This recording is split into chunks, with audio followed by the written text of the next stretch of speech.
lo que pasó con esta bandera argentina antes.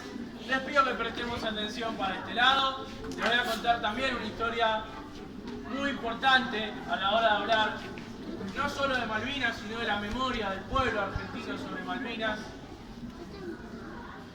Les voy a contar primero, antes de hablar de esta bandera, una historia mucho más completa que incluye a la bandera. ¿Alguno sabe de quién es el avión que está colgando en el techo del museo?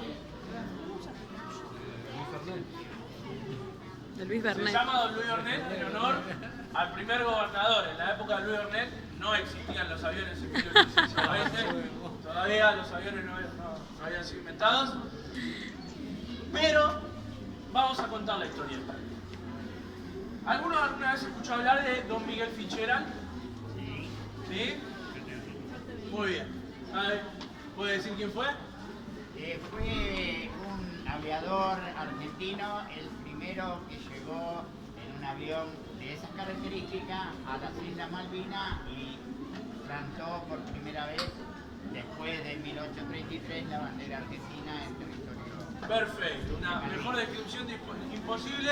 Vamos Grande a Juan Domingo. de este personaje Juan que Domingo tenía. Juan él, siendo además Creo que fui allá por 1966 aproximadamente. 1964. Muy bien, pero igual muy bien. Un aplauso. Un aplauso para Juan Domingo. Se llama Juan Domingo. Juan Domingo se tenía que llamar. Igual Fitzgerald era medio radical, pero no importa. Lo perdonamos. Lo importante de esto es que Don Miguel Fitzgerald, quien era un reconocido aviador, era uno de los primeros que hizo los vuelos de Estados Unidos a Buenos Aires sin escala. Además era un gran malvinero, era una persona que sentía con mucha profundidad de la causa Malvinas.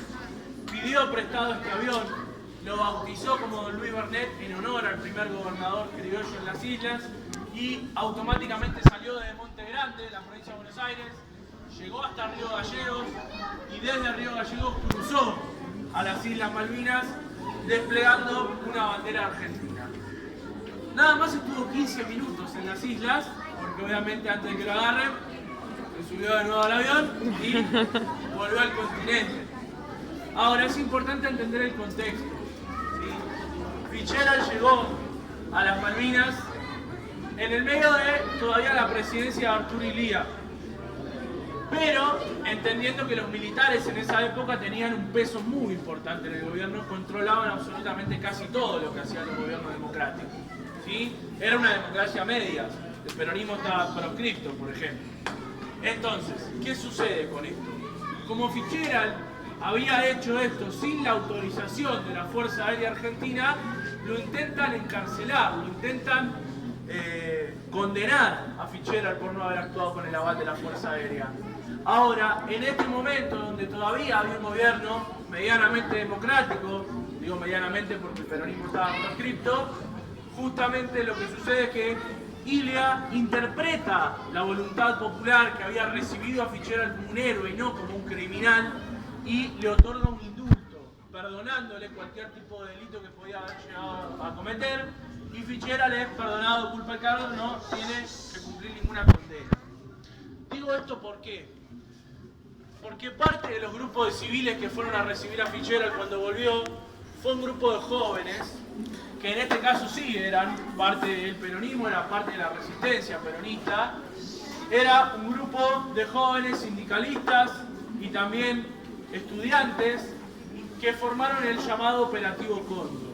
Y el Operativo Cóndor se llevó a cabo 2 años después que la hazaña de Fitzgerald, y en este caso consistió en tomar un avión de Aerolíneas Argentinas que se dirigía hacia el sur y obligarlo a aterrizar en Malvinas, justo en el medio de la visita del príncipe de Edimburgo a la Argentina, que es el segundo o tercer escalafón más importante de la corona británica.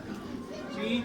Entonces estos jóvenes ya habían ido más allá incluso de la Fitzgerald, y en este caso desplegaron 7 banderas argentinas alrededor de este avión y bautizaron a ese lugar como Puerto Rivero, en honor al gaucho Rivero, que era quien había defendido siempre.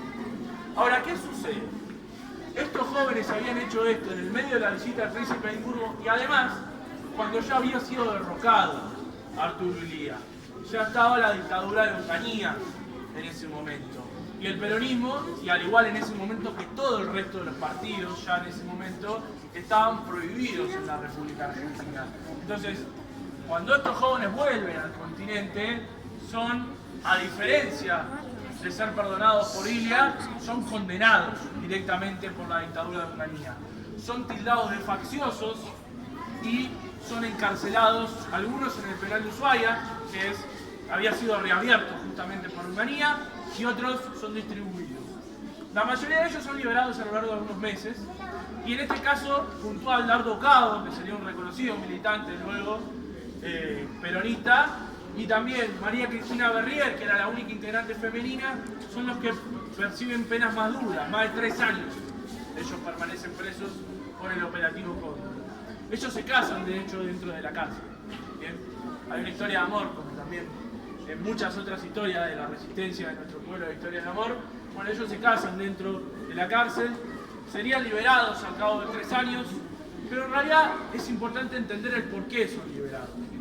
Ustedes se acuerdan que yo le dije que Onganía tildó de facciosos a esos jóvenes. Dijo que esa no era la posición de los argentinos, que era la posición de un grupo reducido de personas.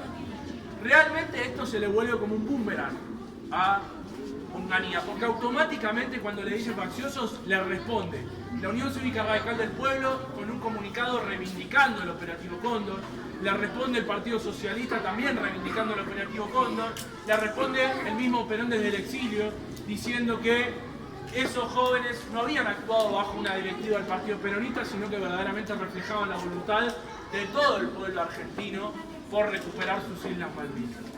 Esa presión que hubo de todo el arco político argentino nos muestra que las Malvinas no es una causa de un partido, es una causa nacional, es una causa de todas las corrientes a lo largo de nuestra historia, y por eso es una de las causas más importantes de nuestro país. A partir de esto vamos a decir que Dardo Cabo continuaría con su militancia activa luego de ser liberado, y que sería uno de los asesinados por la última dictadura cívico-militar en el año 77. ¿Sí?